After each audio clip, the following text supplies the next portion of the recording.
Hi welcome back to 10 to Learn Nmms. 10 to Learn Nmms-ൻ്റെ മറ്റൊരു വീഡിയോയിലേക്ക് സ്വാഗതം.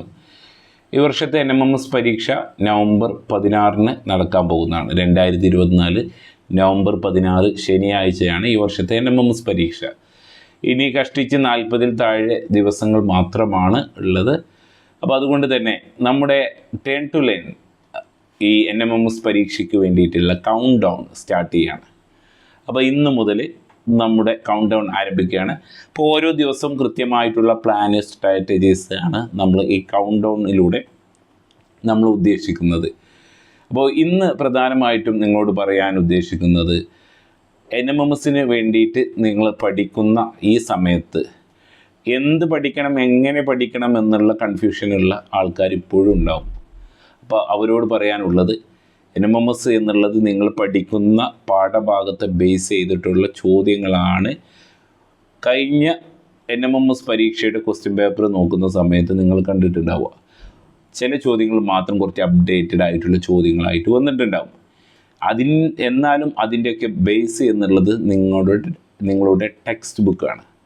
ടെക്സ്റ്റ് ബുക്ക് എന്നുള്ളത് നോട്ടിഫിക്കേഷനിൽ കൃത്യമായിട്ട് പറയുന്നുണ്ട്. 7ലെയും 8ലെയും ടെക്സ്റ്റ് ബുക്ക് ബേസ് ചെയ്തിട്ടാണ് Nmms-ന് സ്കോളാസ്റ്റിക് ആപ്റ്റിറ്റ്യൂഡ് ടെസ്റ്റിനുള്ള ചോദ്യങ്ങൾ ചോദിക്കുന്നത് എന്നുള്ളതാണ്. അപ്പോൾ നിങ്ങൾ ഈ സമയത്ത് ഈ ഒരു മാസം അല്ലെങ്കിൽ 39 ദിവസമാണ് ഇനി ബാക്കിയുള്ളത്. ഈ ദിവസങ്ങളിൽ നിങ്ങൾ പഠിക്കുന്ന സമയത്ത് വെറും ടെക്സ്റ്റ് ബുക്ക് മാത്രം ബേസ് ചെയ്ത് നിങ്ങൾ പഠിക്കരുത് എന്നാണ്. നിങ്ങളുടെ കയ്യിൽ 1-2 വർഷത്തെ പ്രീവിയസ് ഇയർ ക്വസ്റ്റ്യൻ പേപ്പർ കയ്യിലുണ്ടാവുന്നത് നന്നായിരിക്കും. അതായത് ഏറ്റവും അടുത്ത് കഴിഞ്ഞിട്ടുള്ള 2023, 2022, 2021 ഈ 3 വർഷത്തെ ക്വസ്റ്റ്യൻ പേപ്പറെങ്കിലും നിങ്ങൾക്കൊന്ന് മറിച്ച് നോക്കാൻ നിങ്ങളുടെ കയ്യിൽ ഒരു ഹാർഡ് കോപ്പി നിങ്ങളുടെ കയ്യിലുണ്ടാകുന്നത് നിങ്ങൾക്ക് ഏറ്റവും നല്ലതാണ്. കാരണം ഏത് സമയത്തും നമ്മളൊരു ഏരിയ പഠിക്കുന്ന സമയത്ത് സ്കോളാസ്റ്റിക് ആപ്റ്റിറ്റ്യൂഡിൽ ബേസിക് സയൻസ് ആകട്ടെ, സോഷ്യൽ സയൻസ് ആകട്ടെ, മാത്തമാറ്റിക്സ്, ഒരു ഏരിയ പഠിക്കുന്ന സമയത്ത് നമുക്ക് വരുന്നൊരു കൺഫ്യൂഷനാണ് ഈ ഏരിയയിൽ നിന്ന് ചോദ്യം വരുമോ എന്നുള്ളത്. അപ്പോൾ കൃത്യമായിട്ട് നമുക്ക് പ്രീവിയസ് ഇയർ ക്വസ്റ്റ്യൻ പേപ്പർ മറിച്ച് നോക്കുന്ന സമയത്ത് നമ്മൾ പഠിക്കുന്ന ഏരിയയുമായി ബന്ധപ്പെട്ട് വന്നിട്ടുള്ള ക്വസ്റ്റ്യൻസ് നമുക്ക് കാണാൻ സാധിക്കും.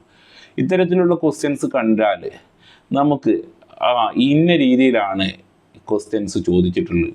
അപ്പോൾ ഒരു പുതിയൊരു ക്വസ്റ്റ്യൻ നമുക്ക് എക്സ്പെക്റ്റ് ചെയ്യാൻ പറ്റും. ഈ 3 ഇയറിലുള്ള ക്വസ്റ്റ്യൻ പേപ്പറിൽ നമ്മൾ പ്രീവിയസ് ഇയർ ക്വസ്റ്റ്യൻ പേപ്പറിലോട്ട് പോകുന്ന സമയത്ത് ക്വസ്റ്റ്യൻസ് നമ്മൾ എക്സ്പെക്റ്റ് ചെയ്യാൻ പറ്റും.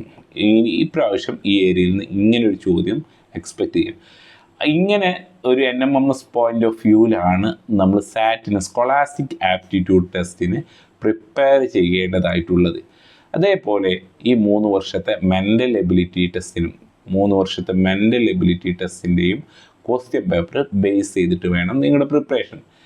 അതാണ് ഈ 39ാമത്തെ ദിവസം കൗണ്ട് ഡൗൺ 39-ൽ നിങ്ങൾക്ക് പറയാനുള്ളത്. അപ്പോൾ ഏത് സബ്ജക്റ്റ് പഠിക്കുകയാണെങ്കിലും ഫിസിക്സ് ആയിക്കോട്ടെ, കെമിസ്ട്രി ആയിക്കോട്ടെ, ബയോളജി ആയിക്കോട്ടെ, സോഷ്യൽ സയൻസ് ആയിക്കോട്ടെ, മാത്സ് ആയിക്കോട്ടെ, അപ്പോൾ അതൊക്കെ പഠിക്കുന്ന സമയത്ത് പ്രീവിയസ് ഇയർ ക്വസ്റ്റ്യൻ പേപ്പർ ആ ഏരിയ ബേസ് ചെയ്ത് വായിച്ച് നോക്കിയിട്ടുണ്ടെങ്കിൽ നമ്മുടെ പഠനം കറക്റ്റ് ട്രാക്കിലൂടെ ആയിരിക്കും പോകുന്നത്. അല്ലെങ്കിൽ സ്കോളാസ്റ്റിക് ആപ്റ്റിറ്റ്യൂഡ് ടെസ്റ്റാണ്, വൈഡ് ആയിട്ടുള്ള ഏരിയ ആണ്, അറ്റമില്ലാതെ പഠിച്ചു പോകും. പക്ഷേ നമ്മൾ കാര്യമായിട്ടുള്ളൊരു പ്രയോജനവും നമുക്ക് ലഭിക്കില്ല.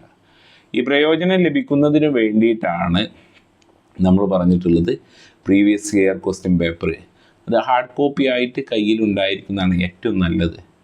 ഒരു 24-25 പേജാണ് ഒരു Nmms എക്സാമിൻ്റെ ക്വസ്റ്റ്യൻ പേപ്പർ. അത് പ്രിൻ്റ് ഔട്ട് 3 ഇയറിൽ പ്രിൻ്റ് ഔട്ട് എടുത്ത് കയ്യിൽ സൂക്ഷിച്ച് വെക്കുക. എന്നിട്ട് ഏത് സമയമാണ് നിങ്ങൾ ഡൗൺ ആയി പോകുന്നത് അല്ലെങ്കിൽ നിങ്ങൾക്ക് കൺഫ്യൂഷനായി പോകുന്ന ആ സമയത്ത് ഇത് മറിച്ച് നോക്കുക, പഠിക്കുക. ഇതല്ലാതെ വേറൊരു അഡീഷണൽ ആയിട്ടുള്ള ഒരു ഗൈഡിൻ്റെയും നിങ്ങൾക്ക് ആവശ്യമില്ല. നിങ്ങളുടെ ടെക്സ്റ്റ് ബുക്കും പ്രീവിയസ് ഇയർ ക്വസ്റ്റ്യൻ പേപ്പറും മാത്രം മതി എന്നുള്ളതാണ്.